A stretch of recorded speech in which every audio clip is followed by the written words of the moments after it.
जय हिंद। आप लोगों का हमारे यूट्यूब चैनल पर मोस्ट वेलकम है। हम लोग 9th क्लास का लोकतांत्रिक राजनीति 1 पार्ट 1 इसको डिस्कस करेंगे। सामाजिक विज्ञान का टॉपिक है, इससे क्वेश्चन बनेगा। इसमें चैप्टर्स बहुत ही इंपॉर्टेंट है। हम अपडेट्स दे रहे हैं। हमारे नोटिफिकेशन को अपडेट्स पाने के लिए आप हमारे वीडियो को, ताकि आपको यूज़फुल वीडियो प्राप्त हो सके, हमारे यूट्यूब चैनल को आप सब्सक्राइब करिए, लाइक करिए, हो सके तो अपने फ्रेंड्स से किसी व्हाट्सएप ग्रुप में या व्हाट्सएप में फ्रेंड्स को शेयर करिए, टेलीग्राम में शेयर करिए। टेक्स्ट बुक है, पाठ्यक्रम का इसका लेसन सारी है। हम पहला चैप्टर इसमें डिस्कस करेंगे, लोकतांत्रिक कर्मिक विकास। इसका हम सारे क्या करेंगे, ऑब्जेक्टिव्स को डिस्कस करेंगे। दूसरा चैप्टर से नाम है लोकतंत्र क्या और क्यों है, इसको भी हम लोग इसके ऑब्जेक्टिव को देखेंगे। अध्याय 3 में संविधान निर्माण के प्रोसेस में जितना भी ऑब्जेक्टिव जो इम्पोर्टेंट बने हैं उसको डिस्कस करेंगे। चुनावी राजनीति चौथा चैप्टर है। पांचवा चैप्टर है संसदीय लोकतंत्र की संस्थाएं, ये पांचवा चैप्टर है। छठा है लोकतांत्रिक अधिकार डेमोक्रेटिक राइट्स। आइए चलते हैं। पहला चैप्टर है, पहला क्वेश्चन है कि निम्नलिखित में से किससे लोकतंत्र का विस्तार में मदद नहीं मिलती है। ऑप्शन है आपसी मतभेद, देशों की आंतरिक फलह, फिर कहता है विदेश शासन द्वारा आक्रमण, आर्थिक नीति। तो लोकतंत्र विस्तार में मदद नहीं मिलती है। उन्होंने क्या किया, विदेशी शासन द्वारा आक्रमण अगर कर लेंगे तो लोकतंत्र का क्या होंगे, ये लोकतंत्र का विस्तार नहीं होगा। नेक्स्ट देखेंगे, चिली में जनतंत्र की बहाली कब होती है। चिली में जो जनतंत्र की बहाली होती है 2004 में होती है। ख इसका सही है। नेक्स्ट देखेंगे कुछ और है, निम्नलिखित में से किसके लोकतंत्र में विस्तार में मदद नहीं मिलती है, विदेशों द्वारा आक्रमण। ये तो हम ऑप्शन ए सही बता दिए हैं। मिशेल बेशेल किस देश के महिला राष्ट्रपति हैं। ये चिली के महिला राष्ट्रपति हैं। कहाँ के, चिली के। ऑप्शन ख सही है। नेक्स्ट देखेंगे, कह रहा है मेरे देश के मेहनतकश मजदूरों, इनमें से किसका नारा था। ये दिया था साल्डोर अपांदो के द्वारा। साल्डोर ख ऑप्शन सही है। साल्वाडोर के द्वारा, अपांदो के द्वारा। नेक्स्ट देखेंगे, कहता है चिली में सैनिक तख्तापलट के बाद राष्ट्रपति कौन बनते हैं। तो जनरल अगस्तो पिनोशो बनते हैं। नेक्स्ट देखेंगे छठा क्वेश्चन, 20वीं शताब्दी के उत्तरार्ध में पोलैंड पर किस पार्टी का शासन था। People's party, Polish united workers, फिर कहता है गंडस्थ संधि या सोलिडेरिटी पार्टी। तो ये है पोलिश यूनाइटेड वर्कर्स की पार्टी। शीत शताब्दी में उत्तरार्ध में पोलैंड पर इस पार्टी का शासन था। नेक्स्ट देखेंगे, कहता है सन 1980 में पोलैंड में मजदूरों के हड़ताल के नेता कौन थे। इसका ऑप्शन है जारुजेल्स्की, लेक वालेशा, फ्रांसिस जॉन। इनमें से कोई नहीं, तो लेक वालेशा थे 1980 में पोलैंड में मजदूरों के हड़ताल के नेता। नेक्स्ट देखेंगे, कहता है पहली बार किस साम्यवादी शासन वाले देश में स्वतंत्र मजदूर संगठन बनाने की मान्यता प्रदान की गई। ये ऑप्शन है चिली, पाकिस्तान, पोलैंड या नेपाल। तो ऑप्शन सी क्या होंगे, ग सही है। पोलैंड में स्वतंत्र मजदूर संगठन बनाने की मान्यता दी गई। नेक्स्ट देखेंगे, पोलैंड में लोकतांत्रिक गणराज्य का प्रथम राष्ट्रपति कौन बनता है। ऑप्शन से है लावेरा, फिर कहता है जारुजेल्स्की, लोक वालेसा। इनमें से कोई नहीं। नेक्स्ट देखेंगे, इसका आंसर होगा लेक वालेसा। ये ऑप्शन ग सही है। नेक्स्ट देखेंगे, कहता है लोकतंत्र में लोगों में से कौन सा अधिकार प्राप्त है।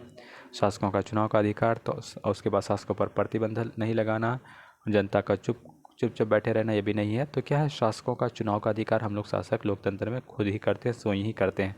नेक्स्ट देखेंगे, प्राचीन में लिच्छवी गणराज्य केंद्रीय समिति कितने सदस्य थे।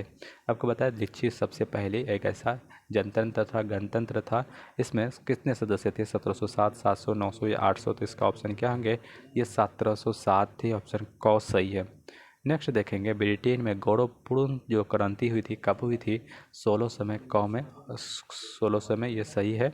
नेक्स्ट देखेंगे, किस वर्ष अमेरिका में लोकतांत्रिक संविधान लागू हुआ था। ऑप्शन से 1704, 1800, 1789 या 1688। तो 1789 में अमेरिका में लोकतांत्रिक संविधान क्या हो गया था, लागू हो गया था, याद रखेंगे।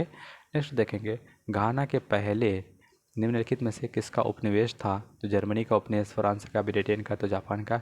ये घाना जो है ब्रिटेन का उपनिवेश होता है। नेक्स्ट देखेंगे, 1991 में किसका विघटन हुआ। तो ऑप्शन हैं भारत, चीन, जापान, सोवियत रूस। तो ये होगा सोवियत रूस का जो विघटन होता है। इन्होंने दिया है जापान का विघटन होता है, याद रखिएगा। नेक्स्ट देखेंगे, उन्होंने जापान, इसको देख लीजिएगा इस क्वेश्चन को।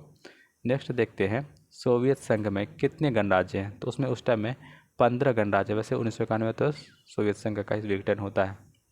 किस वर्ष नेपाल का पहला संविधान बना, ये 1952 दिया है, याद रखेंगे 1952 में नेपाल का पहला संविधान बनता है। नेक्स्ट देखेंगे किस वर्ष नेपाल की संविधान लागू हुआ, तो ये लागू कब होता है, तो नेक्स्ट देखते थोड़ा सा। ऑप्शन के अकॉर्डिंग 1950 ही सही होगा, क्योंकि इस टाइम में लागू हो गई थी। नेपाल नरेश कहता है ज्ञानेंद्र ने कब निर्वाचित सरकार को पदच्युत कर दिया था, तो ये ऑप्शन है 2005 में, जनवरी 2005 में, ऑप्शन क सही है। नेक्स्ट देखेंगे, कहता है नेपाल में संविधान सभा का चुनाव कब संपन्न होता है, जून 2008, मार्च 2008, मई 2008, अगस्त 2008। तो जून 2008 में नेपाल में संविधान सभा का चुनाव संपन्न हुआ। नेक्स्ट देखेंगे नेपाल में प्रथम गणतंत्र के प्रथम प्रधानमंत्री फर्स्ट प्राइम मिनिस्टर कौन बने, प्रचंड बने। अभी भी प्रचंड पहले इसके प्राइम मिनिस्टर हैं। नेपाल में उग्र राजनीतिक दल को क्या कहा जाता है, इसको बोलते हैं जनवादी। उग्र राजनीतिक दल का नाम क्या है, जनवादी। नेक्स्ट देखेंगे किस वर्ष म्यांमार औपनिवेशिक शासन से आज़ाद होता है, तो 1948 में औपनिवेशिक शासन से म्यांमार आज़ाद हो जाता है। नेक्स्ट देखेंगे वर्तमान समय में म्यांमार में किस प्रकार का शासन है। देखिए जब बुक बनी थी ना, बुक बोलता है वहाँ पे गणतंत्र शासन, लेकिन राजतंत्र शासन है। अभी जो वहाँ पे सैन्य शासन है। कैसा शासन है, सेना लोग आंग सान सू की को जेल में बंद कर दिया और वो लोग शासन स्टार्ट कर दिए हैं।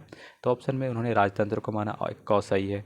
संयुक्त राष्ट्र संघ की स्थापना कब होती है, 24 अक्टूबर 1945। 1945 वाला ऑप्शन सही है। नेक्स्ट देखेंगे वर्तमान समय में संयुक्त राष्ट्र संघ के सदस्यों की संख्या कितनी है, तो देखिएगा उस टाइम में 192 था। इसको आउटडेटेड क्वेश्चन है अभी, क्योंकि इसको अपडेट नहीं किए हम, तो देख लीजिएगा बुक के अनुसार 152 देश दिया हुआ था।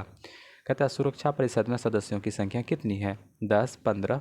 देखिए सदस्यों की संख्या, अस्थायी सदस्य जो हमारे पास, अस्थायी सदस्य हमारे पास 10 हैं, 5 अस्थायी सदस्य, तो 10 और 5 15 होना चाहिए बुक में। क के अनुसार 10 अस्थायी सदस्य है, 10 अस्थायी सदस्य है। कितने अस्थायी सदस्य हैं, तो सुरक्षा परिषद में 5, 6, 8 या 10। तो हमारा आंसर क सही है, 5 जो है अस्थायी सदस्य सुरक्षा समिति में। फिर देखें संयुक्त सुरक्षा परिषद में अस्थायी सदस्यों में अमेरिका, रूस, ब्रिटेन, फ्रांस और चीन आता है। तो ऑप्शन भारत नहीं है, चीन होगा, जापान भी नहीं है, पाकिस्तान भी नहीं है, ये चीन आएगा। जो 5 देश जो हैं अस्थायी सदस्य हैं। नेक्स्ट देखेंगे वर्तमान समय में किस शासन व्यवस्था को विश्व में सबसे लोकप्रिय और सर्वोत्तम माना जाता है, तो ये गणतंत्र होगा, लोकतंत्र होगा, ऑप्शन ग इसका सही सुइटेबल आंसर है। 31 में क्वेश्चन पूछ रहा है संयुक्त राष्ट्र संघ के मुख्य न्यायाधीश अधिकारी कौन होता है, इसका अधिकारी होता है न्यायाधीश। क्या बोलेंगे, न्यायाधीश। ये क्या होते हैं, प्रशासनिक अधिकारी होते हैं। नेक्स्ट देखेंगे डैश नामक व्यक्ति चिली में सोशलिस्ट पार्टी का स्थापना की, तो ये है आयंदे। इन्होंने चिली में सोशलिस्ट पार्टी की स्थापना करते हैं। चिली के पूर्व वायुसेना के प्रमुख डैश की हत्या 1975 में कर दी गई, अल्बर्टी वेस्ले का। नेक्स्ट देखेंगे लेनिन जहाज कारखाना पोलैंड के शहर में डैश में स्थित था, तो ये गंडांस्क में स्थित था। 4 नंबर क्वेश्चन देखेंगे लेनिन जहाज कारखाने के मजदूरों ने हड़ताल कर दी थी, उसका कारण था एक क्रेन चालक महिला को गलत ढंग से नौकरी से निकाला जाना। 5 नंबर क्वेश्चन है कहता है लेनिन जहाज कारखाने के मजदूरों ने सरकार से एक समझौता किया, वह समझौता गंडांस्क संधि के नाम से जानते हैं। 6 नंबर में लेनिन जहाज कारखाने के मजदूर संगठन का नाम डैश रखा गया, तो सॉलिडेरिटी रखा गया था। 7 नंबर क्वेश्चन देखिएगा 1980 के दशक में पोलैंड की साम्यवादी सरकार थी, तो ये अलोकतांत्रिक थी। नेक्स्ट देखेंगे पोलैंड की साम्यवादी सरकार का नेतृत्व निरंकुश शासक जनरल जारूजेल्स्की कर रहा था। नेक्स्ट देखेंगे घाना पहले ब्रिटेन का उपनिवेश था और इसका नाम क्या था, गोल्ड कोस्ट था। घाना का पुराना नाम क्या था, इससे पहले ब्रिटेन जब कर रहा था, जब आज़ाद हुआ तब वो घाना रखा गया। कहता है जारूजेल्स्की डैश के साम्यवादी नेता थे, तो ये कहाँ के थे, पोलैंड के थे जारूजेल्स्की। घाना को डैश में आज़ादी मिली, तो 1957 में आज़ादी भी हमसे 10 साल के बाद, क्योंकि हमको 47 में मिली है। नेक्स्ट देखेंगे वर्तमान समय में चिली एक डैश देश है, तो लोकतंत्र देश है, यहाँ पे लोकतंत्र की स्थापना कर दी गई है। चिली के वर्तमान राष्ट्रपति कौन है, तो ये आउटडेटेड है, ये मिशेल उस टाइम जब बुक बना था तब दिया था। इसकी राजधानी कहाँ पर है। घाना में लोकतांत्रिक सरकार की स्थापना पहली बार डैश के नेतृत्व में हुई, तो लामे एंड क्रुमा के नेतृत्व में सबसे पहले लोकतांत्रिक सरकार की गठन हुआ। लेनिन जहाज कारखाना में लोक वाले शाह एक डैश था, तो क्या था, इलेक्ट्रीशियन था। नेक्स्ट देखेंगे नेपाल का अंतिम नरेश कौन था? तो ये ज्ञानेंद्र था। उसके बाद प्रचंड प्रधानमंत्री बनते हैं। 1990 में वर्तमान में जन आंदोलन के परिणाम स्वरूप डैश में लोकतंत्र की स्थापना हुई, तो बहुदलीय लोकतंत्र की स्थापना होती है। डैश के मृत्यु के बाद 1990 में के दशक में पाकिस्तान में लोकतंत्र की स्थापना होती है, तो जियाउल हक की मृत्यु के बाद। नेक्स्ट देखेंगे म्यांमार में डैश के संघर्ष के अंतर्राष्ट्रीय स्तर पर मान्यता मिली है। ये आंग सांग सूची के नेतृत्व में, इसको भी जेल में बंद कर दिया गया है। फिर देखेंगे संयुक्त राष्ट्र संघ के 10 अस्थायी सदस्यों का चुनाव डैश वर्षों के लिए किया जाता है, तो 2 वर्षों के लिए इसको चुनाव किया जाता है। भारत में नागरिकों को सार्वभौमिक वयस्क मताधिकार डैश मिला 1950 में मिला। डैश में फ्रांसीसी क्रांति होती है, तो 1789 में फ्रांसीसी क्रांति होती है। 24 नंबर है चिली, अभी भी डैश चिली में क्या अभी लोकतंत्र है। कहता है लोकतंत्र लोगों के संगठन को बनाने का एक डैश है, एक अधिकार होता है। नेक्स्ट देखेंगे ये अति लघु, इसको यहीं तक रखते हैं, दूसरा वीडियो हम बनाएंगे। यहाँ तक बने रहने के लिए आपका बहुत बहुत धन्यवाद। Thank you so much. मिलते हैं एक नए वीडियो में। चैप्टर 1 हो गया, उसके बाद सारा चैप्टर एक ही साथ होगा।